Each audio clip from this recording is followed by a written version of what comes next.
I'm so excited! We've spent the first part of this class on theory, and now it's time to get into the fun stuff, actual searching. Back in week 6, we talked a little bit about finding background information on your topic.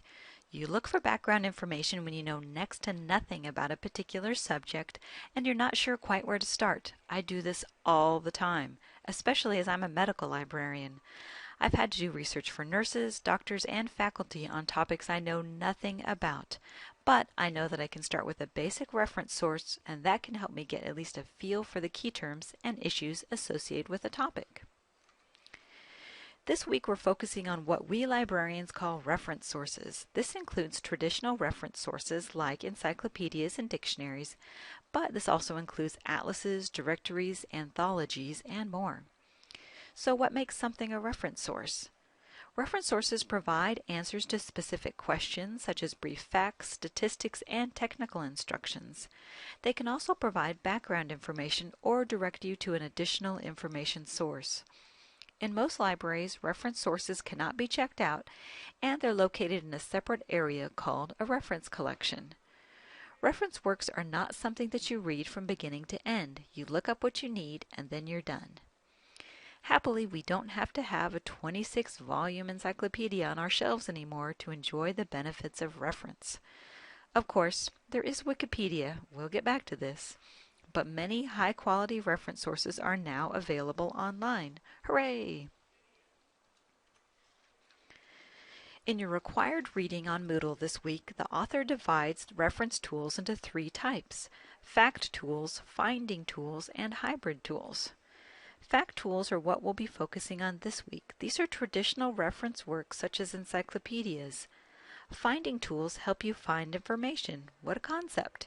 These include library catalogs, indexes, and bibliographies. We'll focus on all three of these in the next 2 weeks. The author describes a hybrid tool as something that provides facts but can also direct you to additional information. A great example is an entry from an encyclopedia. You get basic information, but there's usually a section at the end which will list additional readings. So we have an idea of what reference tools are and what we'd use them for. Now how do we find them? We have included some links to specific reference tools on this week's Moodle unit, but this is just a selection of what the library has, and it doesn't help you learn to search for yourself. We're going to cover how to browse the reference collections and how to search reference sources in the library's catalog, and finally we'll look at how to use the internet to search for reference information. Okay, to start searching for reference sources, we're going to start first at the library's homepage. While you may be tempted to jump right into the library catalog and start searching, let's look in our resources by subject guide first to see if we can start browsing for information. Aha, there is a list down here that lists references. This includes citation guides, colleges and universities, dictionaries. What we are going to focus on are the encyclopedias. Now, the reason I came here before searching the library catalog is I'm a fan of browsing before searching, as you can find things this way that you might not have by going to the library catalog first. So we'll go ahead and click on encyclopedias. Now, a lot of what I'm going to show you is available online, as I know most of you have a tough time making it to a physical library. But if you can, make sure you check out the reference section in the ISU library, either in Pocatello or Idaho Falls, or even the reference section at your local public library. These are always worth browsing. Now here are the list of selected list of encyclopedias. These are certainly not everything the library has, not by a long shot, but these are the ones that get the most use. You're probably familiar with the Encyclopedia Britannica. This is a reference source that's been around for a very long time, but maybe you didn't know they had an online version that the library gets.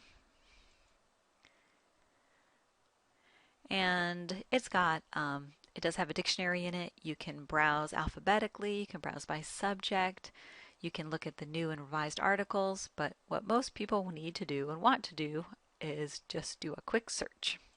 Now I know one of you is searching on wind power, so that's what I'm going to type in. And it tries to finish your sentence for you, kind of like Google.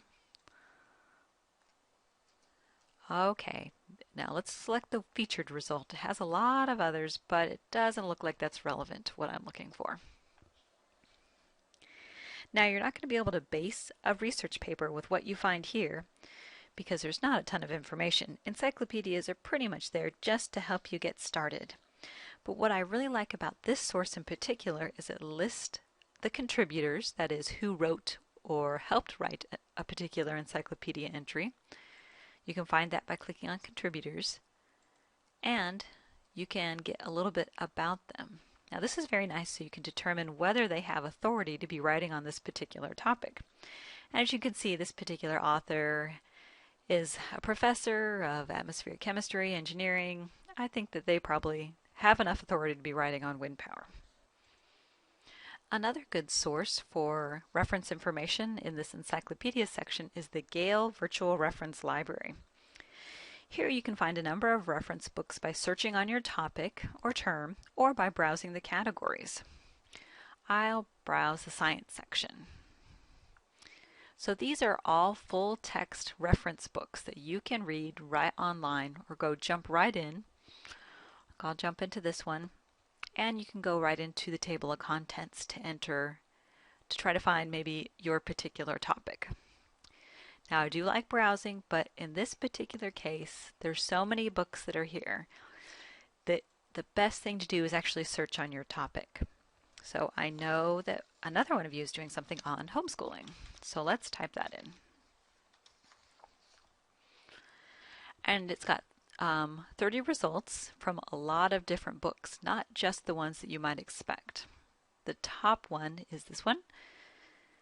And this is a pretty long entry for an encyclopedia. It has a lot of great information. Again, you wouldn't want to base your paper just on this one topic, but it provides a great deal of information that you might not find otherwise. And again, there's no need to go to the library because everything you need is right online. Very convenient. Another way to search for reference sources is to use the library catalog. We're really going to focus on searching the catalog next week, but we'll do a couple of quick searches for now. And again, you can search the catalog by jumping right in here to the search box, but I like the catalog link that's under the library quick links because this catalog gives you a lot more options.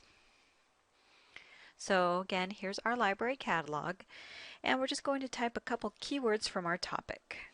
I'm going to just type in cancer. And I'm just going to leave it at a quick search and then click on search. Now, not surprisingly, this is going to bring up a lot. 4,100, that's way too much. You can quickly limit it to the reference section though. Just come over here to the side where it says quick links and click on the little drop down menu and go down to reference collection. Then click submit. Okay, this gives us a lot less options, which is a good thing, down to 21. So that's great. These are all books that have something to do with cancer that are in our reference collection. The one bad thing about doing this sort of limit is that it doesn't bring up any of our online reference textbooks. It just seems to bring up the print. But that print includes not only books here in Pocatello, but also books in Idaho Falls and books, any reference books that might be in the Meridian location as well. But again, these are just print. Not the best way to search either.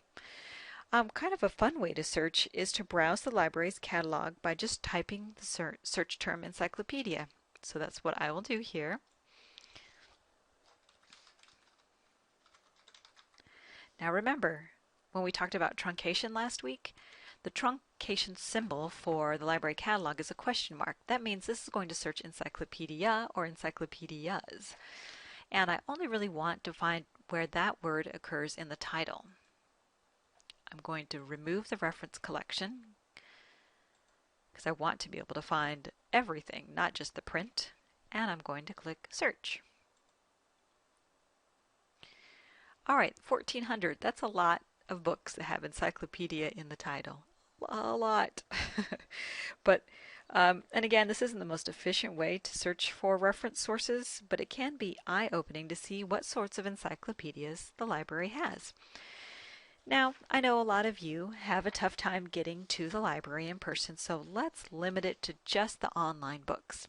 And again, we're going to come back over here to where the quick limit is, and instead of selecting reference like we did before, we're going to select ebooks. And click on the Submit button. Okay, now we're down to 86. That's much better. One additional way to limit is a lot of people are interested in what's been published most recently. And the way that the library catalog organizes its information, it puts it in alphabetical order by title, which isn't entirely helpful. So I want to actually sort it by putting the most recent books up at the top. So you select this published date descending, just a rather overcomplicated way of saying show me the most recent books first. Alright, and so here's what we have. And again, all of these say ebook, and there is a lot. We're down to 86, which is great, and it's now in the most recent up at the top. So you've got the 2013s and the 2012s up at the top. And some of these are very interesting. It's just kind of a fun way to browse. Again, maybe not the most efficient, but it's kind of fun to see what's there. And you can actually do this search by and search a particular topic as well. So I'm going to change this to a quick search. I'm going to keep encyclopedia here, and I'm just going to add another word, education. And I'm going to keep the ebooks limit because I want just the ebooks, and submit. This found 9 books, so it's looking for an encyclopedia or encyclopedias with the heading education somewhere in it, and it's an ebook. So we have 9, and that's pretty good because these are, again, all electronic. And to get to, let's see, well, click on this top one. And to actually get to the encyclopedia, you just click into the record and then click Connect to ebook. And some of these do have a limit. Maybe only 1, 2, or 3 people can be in the book at the same time. So if you get some sort of message saying that you can't get into it, just wait for 5, 10 minutes, an hour, and then get back in there, especially with encyclopedias because people don't usually stay in there for very long. All right. And the final place that we're going to cover for searching for reference sources is just searching online, like via a search engine like Google. Now we're going to spend a whole week on searching internet resources in a couple of weeks, but there are some sites that serve as good reference sources. One example is that I tend to like to use Google to search for statistics because it can be a little more up to date than the books that we reference books on statistics, and it can be a little easier to find. There's just a few tricks to finding information that's good and reliable. So to search for statistics, you can just type in your topic keywords and then the word statistics. So I know one of you is doing research on nursing staffing, so let's just type in nurse, workforce, and statistics. And someone else has already searched for that. And you want to focus in on sites that end in a .gov or .gov, those are government sites, a .edu, which is sites from generally an education like a university, or .org. These are typically organization sites. And some .org sites are really good, like this particular one, that's the Robert Wood Johnson Foundation. That is a really good organizational website. But other .org sites present information in a way that's quite biased. Again, we'll come back to online information soon and how to sort of sort the good from the bad. But again, I like to use Google to search for statistical information.